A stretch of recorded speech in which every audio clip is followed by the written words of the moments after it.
Bonjour à tous, le Yom Yom du 20e jour du mois de Kislev, le deuxième jour de Rosh Hashanah de la Chassidoute. Le rabbi nous rappelle qu'il faut étudier le Chumash du jour, le Teilim du jour et le Tanya du jour. Puis, le Yom Yom nous explique comment a été édité le Tanya. Le Tanya, c'est l'œuvre magistrale du premier rabbi de Chabad, Rabbi Shter Zalman, qui est appelé l'Adbor Hazaken. Le Tanya, c'est Torah Shebirtav, c'est la Torah écrite de la Chassidoute Chabad, dans le même esprit qu'il y a la Torah écrite, le rouleau de la Torah, le Chumash, et il y a la Torah Shebe'al Peh, la Torah orale, qui développe le Chumash, qui dévoile la Torah écrite. De même, le Tanya, c'est la Torah écrite de la Chassidoute Chabad. Le Tanya de base a été écrit par le Admour Hazaken, mais n'a pas été imprimé et diffusé. Le Admour Hazaken avait ce qu'il avait écrit, et il laissait copier. Et il y avait des copies qui étaient recopiées par un chassid, par l'autre chassid, etc., qu'on appelait des kuntresim, des fascicules.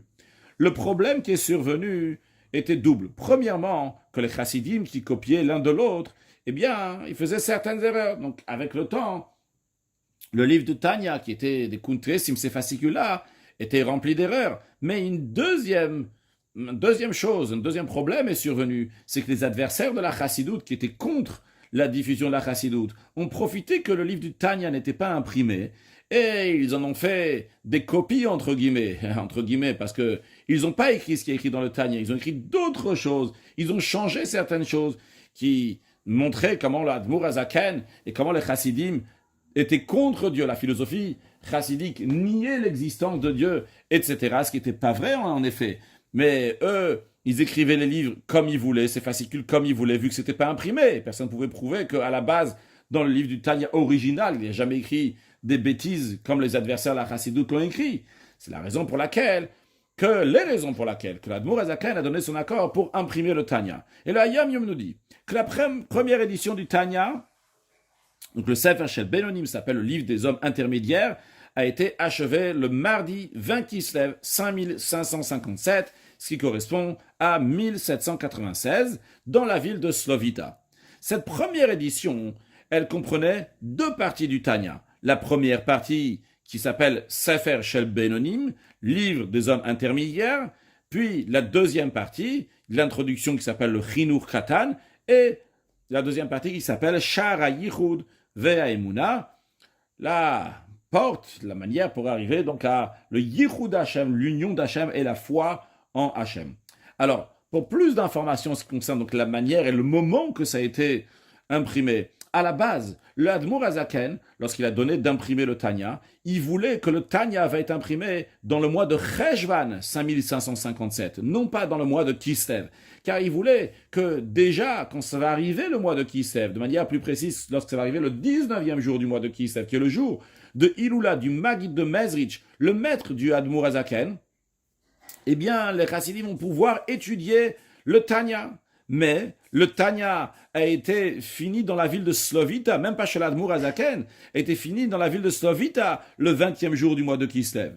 Et seulement quelques jours plus tard, le 26e jour du mois de Kislev, il y a quelqu'un qui est venu de Slovita, il a amené 200 livres de Tanya, et ils ont montré ça au Admour Hazaken. Et l'Admour Hazaken, il a dit, Rabot machashavot belevish, de nombreuses pensées sont dans le cœur de l'homme, on peut penser beaucoup.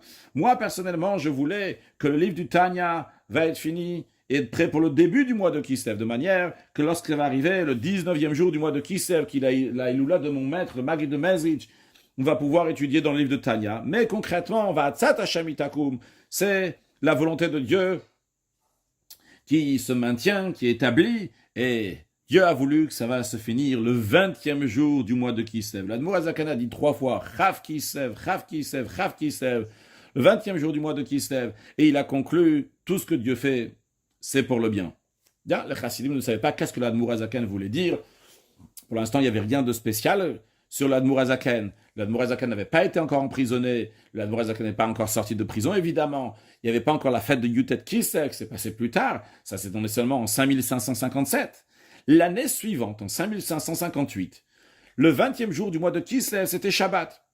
Et le Admour Hazaken, il a dit aux chassidim d'étudier 3 chapitres de Tanya, le Shabbat, Parashat Vayesh, 20 Kislev.